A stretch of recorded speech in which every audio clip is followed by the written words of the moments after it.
How's it going, everybody? Welcome back to Talking Wolves. Welcome back to a brand new match preview on the channel. Today we're going to be previewing Wolves' visit to Tottenham Hotspur this weekend. As always, going to be giving you my predicted lineup, the latest team news, and we'll have the opposition perspective later on in the video as well. So guys, be sure to hit the like button and subscribe to the channel if you haven't already. And another big shout out to our new channel partners over at BetMate. We had our first ever official BetMate game yesterday for the Wolves-Arsenal game. Loads of you joined. I think over 200 of you joined, which was phenomenal. So big thanks to your support. I didn't do too well. I think I finished 67th overall. So way out of the places to win any cash on that one. But still a top half finish. I think I did a lot better than Matt. So you know what, I'll take it. I did win a bit of money on one of the other games though. So happy days. But of course, we've got another game, the Talking Wolves official game for Spurs versus Wolves. You could join that. A link is in the top of the description. This one is £3 to join, but the prize pool is going to be a lot bigger. It's capped at 50 players, but if we go over 50 players, every time a new player joins, the prize pot will expand and get bigger. So that's huge for you guys. A quick look at my team. I think I went a little bit too Wolves heavy on the Wolves-Arsenal one. So as you can see, I've got Jose Sarr, Sace and Sanchez at the back, Lucas Moura and Neves, and Son and Kane. So you know what? If Wolves win, I'm not going to be too fussed. You know, I've gone very Spurs attack heavy, so I think I'll be happy either way. Maybe coming the end of Sunday anyway. But like I said, guys, be sure to enter. The link is in the top of the description down below. Remember, you've got to be 18 plus, UK residents only, and do gamble responsibly. But looking at that Arsenal game last night, pretty disappointed. Obviously, I gave my thoughts on the match reaction yesterday, so be sure to check that out if you haven't already. And obviously we had the fans react, where it was sort of mixed thoughts really. I thought, you know, everyone, even on Twitter, there were plenty of people that thought we played quite well and we were unlucky. There were other people that were really disappointed with the performance. I think there were elements of our game that were okay, but overall we could still be playing right now, and I don't think we would have put the ball in the back of the net. We just didn't threaten enough. We're not getting the service into the right areas. I think we had the ball stuck on the wing for too long. We just had to move the ball a little bit quicker overall. It's just that decision making and trying to break into that final third. I know Spurs over the last couple of weeks have been a little bit fragile defensively, but you know, going forward, you know, they've got some superb players, Heung-min Son, Lucas Moura, Harry Kane as well. So it's going to be very interesting to see how Wolves can get on with it. But huge news was obviously that we saw Hwang Hee-chan back on the bench and Johnny Otto for the first time in coming up to 12 months, isn't it, I'd assume. So that was huge to see them back on the bench. I sort of hoped that we were maybe 1 or 2 goals up come the last 10 minutes and maybe see a little cameo from either of them. I think Hwang may have picked up a very minor injury in the warm-up or just before the game, which is frustrating. So I'm not too sure where he stands on that. And obviously, João Moutinho was a surprise. Plenty of people speculating because he wasn't in the training photos. And he didn't start in the end. And obviously wasn't in the squad whatsoever. So I'm hoping we can maybe see him back. Bruno was a little bit vague on his return date. So if he's not, obviously we're going to have to see Dendoncker start again. I think Dendoncker will probably start again, if I'm completely honest. Even if Moutinho is back and available. We saw Marcel obviously dropped as well. I think Aït-Nouri's got to come back in as well. But yeah, frustrating. I think Spurs are just the second game, our second league game this month, and another big game. Look, I think if somebody offered us, before the Arsenal game yesterday, somebody offered you 2 points from the next 2 games, so 2 draws, you probably would have said yes. So if we lost against Arsenal, if we beat Spurs, that's 3 points. So you've already got, you know, a slight advantage. But we really need to, you know, these are the games we've got to win. If Bruno and the squad want European football, we're serious about European football, we've got to try and get a win here. But away from home, it's going to be extremely difficult. Let's jump into my predicted lineup anyway. This is the 11 that I've gone for. Jose Sarr, of course, once again starting in goal. Was he fouled for that goal against Arsenal? I don't know. It's very difficult to say, isn't it? But the back three, I think, has got to remain the same, with Romain Saïss coming back in against Arsenal. Thought he did quite well, actually. Connor Cody and Max Kilman in there as well. Left winger back, I've backed Aït-Nouri to return to the squad. I think he has to return. On the right-hand side, Nelson Semedo, who, in my opinion, seems to be improving a little bit. His all-round game seems to be good, seems to be a bit more of a threat going forward as well. Midfield too, I think it's going to be Dendoncker and Neves. Martino would be good to see him back, whether that's just on the bench or whatnot, but I think Dendoncker's probably going to start again. And I would go, I mean, we haven't got much choice, but I would go with an unchanged front three of Trincao, Raul Jimenez and Daniel Podence. I know a lot of people, I've seen a fair few people, to be fair, suggest that maybe Chiquinho deserves a start already. I think he came on and did okay, but I think, let's start off with a bit more experience and then, start giving Chiquinho some more minutes as the games go on. But who knows, guys? I think that's my predicted lineup for the game. We'll go across to the Spurs preview. I spoke to Spurs fan and YouTuber Matt Hayes to get his thoughts on Spurs season so far. So, guys, delighted to be alongside Tottenham fan Matt Hayes. Matt, how you keeping, man? All good, Dave. Thanks a million for having me back on the channel. It's always a pleasure.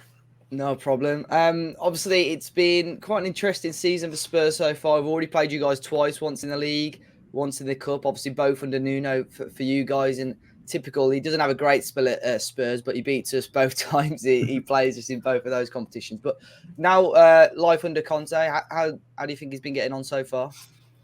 Yeah, look, it's been very different, and I'm sure you don't need me to tell you that. But look, the feel good factor is back, and to be honest, that's all we could really ask for after the spell that we had with Nuno. And I know, Wolves fans and Tottenham fans will have very different memories of Nuno as a manager.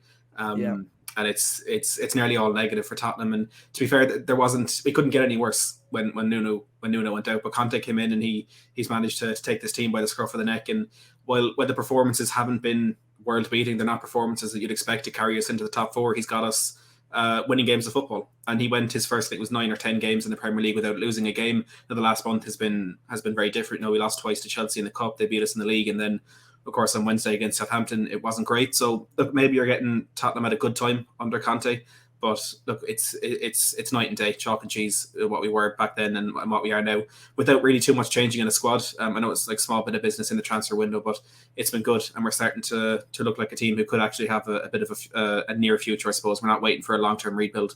I think we're actually looking back to maybe getting in the Champions League in the next couple of years, and that's, like I said, a far cry from what we were 6 months ago. Yeah, I mean, the European race is still wide open. Arsenal beat us last night, have gone into 5th now. You guys have got a game in hand, even a couple of games in hand, or even 3 games in hand on the likes of West Ham as well. So you're in a strong position. And I think anywhere from sort of West Ham down to sort of us in 8th place at the moment, it's still wide open to get European spots. What do you think would be, what would be a failure for Spurs? Would it be to not finish in the top 6 this season? I think worst case scenario is getting back into the Conference League, because I'd rather not have European football than get back in there, because that was just such a distraction and such a negative on what was already a bad enough season for us at the start of the year. Losing to Vitesse, we lost to NS Mora as well, and then the whole debacle with the COVID in our team and being kicked out of that in court. It was it was an absolute calamity. Yeah, I mean, look, it's typical Spurs, to be honest. When you're in this competition where we're there, expecting to go in as coming out as the winners, and we don't even get out of our group, but.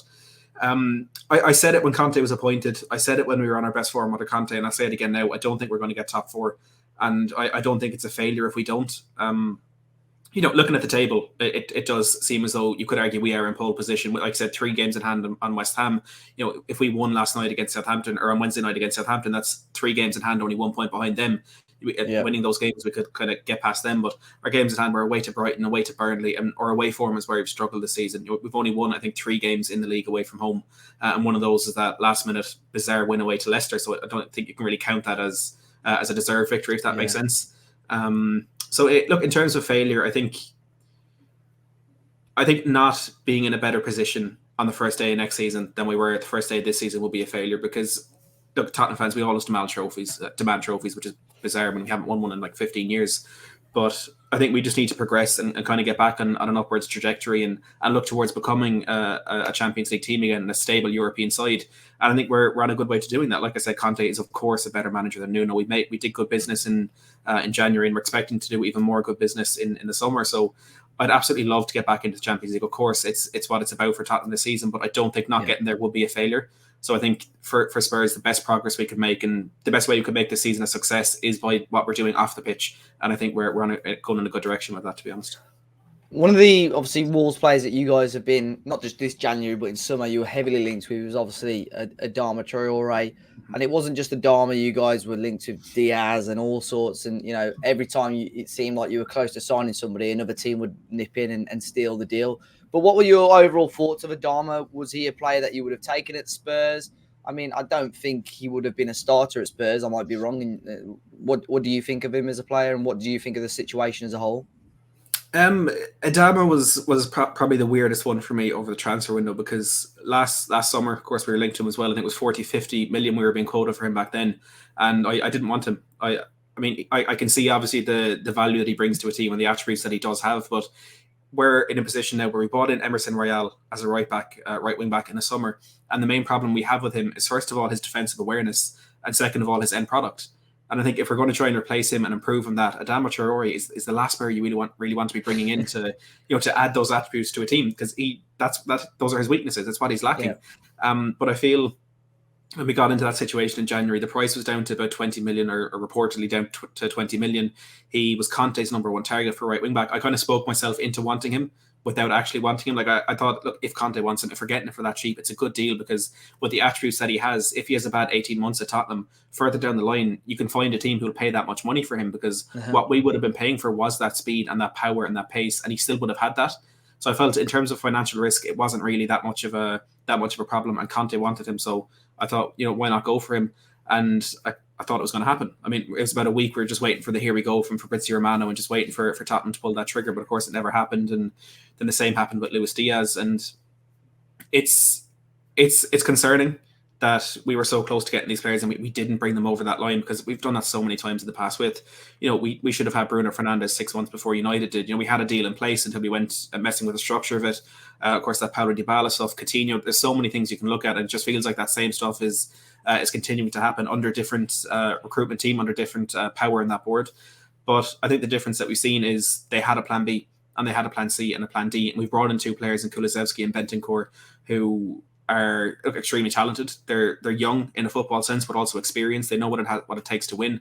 I've been much more impressed with Bentancur in his 30s, such a silky footballer, and I feel he's exactly what we're lacking in the midfield. I think Kulusevski will take a bit more time to gel into the side and really show what he's made of. But overall for January, I think the business that we got done, especially in getting rid of Ndombele, Lo Celso and Ali as well, the business we got done was really, really good. But the business that we couldn't get done, I think, leaves some problems in that team, and are probably the problems that I think will cost us top 4. Yeah, I think with the Adama thing as well, I think it wasn't the fact that I don't think Adama would have joined Spurs. I think he would have done, but I think it's almost that he knew there was some interest by Barca, and he was probably holding out for that, because I think that's just what he wanted. So I think it sounds like, whispers from Spain is that they're going to try and keep him there, and I think that Wolves are going to get unless we do a swap deal, because Trincao might go join us permanently, but they reckon about 30 million euros, which obviously is quite a bit more than what you guys reportedly bid, which was around 15 million pounds. And but I think we rejected a bid of you. Was it like 40 million in the summer? Was it in and around that? Or yeah, we made a bid that was way too big. I don't know the exact figure, but it was too much, and you did turn it down. Yeah. But I sort of do agree with you. I think he's one of those players that probably every team in the world would probably want, but at the same time, you then look at his goals and assists and his end products, and you probably think, actually, do we want to be spending this amount of this amount of money on one player? And in terms of obviously Tottenham's squad and players, I know obviously the likes of Harry Kane's taken him a little bit longer than planned to sort of get his shooting boots on. But who are the players that Wolves should really be looking out for this Sunday? The easy answer is Kane and Son. So that's the answer I'm going to give. I mean, it's Kane and Son. Kane has found that form. He was unlucky not to get in the score sheet against Southampton, and we needed help from an own goal to take the lead initially in that game. But when the two of them get going, there's not many teams in the world that can stop them, and they're both kind of starting to gel again. Son just back from injury, he's rested, he's raring to go. I think Bentancur, if he starts, will be a worry for you, because he came on against Brighton in the Cup last week, and he came on against Southampton, and he, like I said, just seems to be everything that we're missing. He has the defensive ability, he has the passing range, he has the confidence. Like, I don't know if you've seen bits from like the first touch he had against Brighton. He did like a drag back on the edge of his own box to get past a high pressing attacker and fed the ball off then. And his first touch against Southampton got the ball middle of the park, another drag back past the player. And that sort of confidence you want in your players, but you don't usually see it, especially a player on his debut like with that first touch. And I'm really excited to see what he could bring.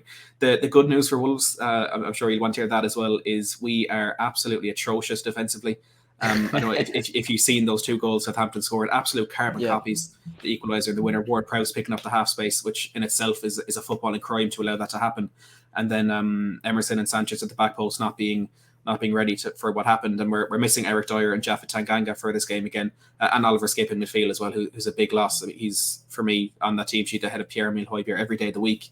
Romero is back from injury as well. He's a Rolls Royce defender, but the usual suspects up top, and you'll probably we won't keep a clean sheet. It is the best way. Well, I think I said to you off camera before. I mean, us going forward at the moment, we're struggling to score, or not looking likely that the forwards are sort of getting in and amongst the goals, and we could have played for another 90 minutes against Arsenal. I don't think we would have scored either. But on the flip side to that, for you looking in to the Wolves team going into Sunday's game, which of our squad sort of worries you? Look, like I said to you, I was watching that game against Arsenal. I was only the last 20 minutes. I'm a Spurs fan. I watched it when things started to go bad for Arsenal typically. I don't know how you didn't score. Hwang Hee-chan, I think, was a fantastic piece of business. Not only how cheap you actually got him for in the end, but the fact that you had what was essentially a trial period, bringing him in on loan with that option to buy. Yeah. I know he didn't play last night. I don't know if he's injured or something, but if he's on he came back. He's been injured since mid-December. First game back yesterday, but apparently he picked up a little injury before, so I'm not sure if he'll be in the squad on Sunday. He may be, I'm not sure. Well, I think you should take precautions and rest him just in case. I think that would be the best course of action. But I think that midfield as well. I know I haven't watched much of Wolves this season, but from what I've seen in recent years, I think it has been stronger. But if he can get control of that game in the middle of the park, if it is like a Højbjerg and Winks midfield for us, I think if he can pull the strings from there, especially with Ruben Neves, I think he could be in for a good 90 minutes. Yeah, Neves, he's been good. I don't think his performance against Arsenal yesterday was superb, but overall he's been very, very good. But Matt, if you had to give me a score prediction, stick your neck on the line, what are you going for? I mean, I have to go for a Spurs win. I feel like it would be why not? It'd be remiss of me if I didn't. Yeah.